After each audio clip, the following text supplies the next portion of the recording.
Ce que je vois, c'est identique, mais je le vois autrement.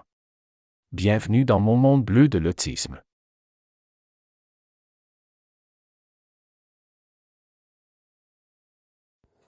Bonsoir à tous et bienvenue dans cette chaîne dédiée à l'autisme. Donc là, on fait un rewind. Donc là, épisode numéro 25, le processus de communication. Donc pour pouvoir procéder à une telle communication, donc c'est un rond-point sans issue. Donc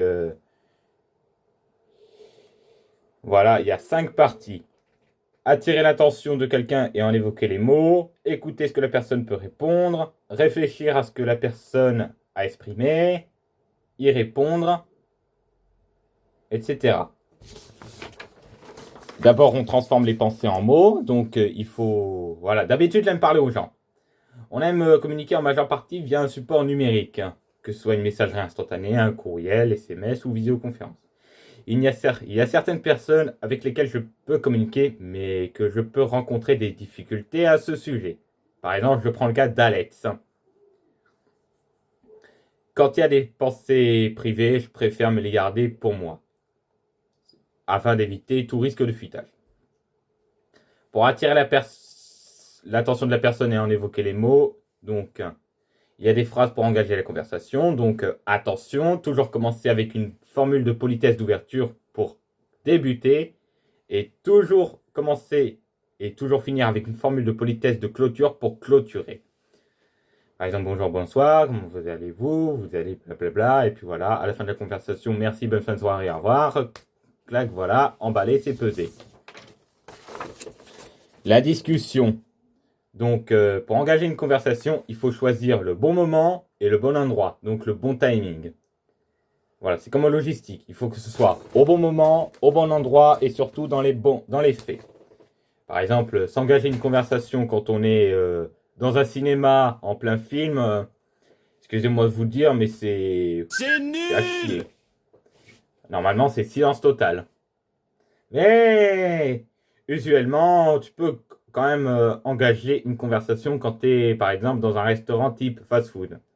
On évitera de balancer des noms comme ça parce on n'est pas sponsorisé et on veut pas avoir un strike YouTube, bordel. Voilà.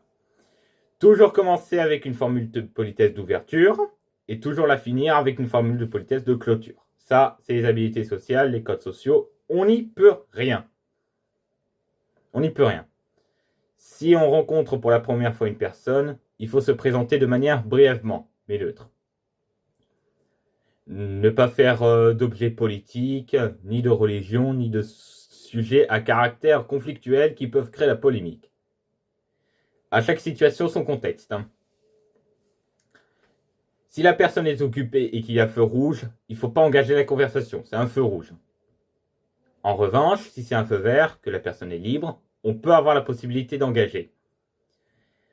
Pour que ça fasse vraiment le taf, il faut que ce soit deux parties accordées, donc deux feux verts. Donc on appelle ça la zone verte, moi j'appelle ça le point vert.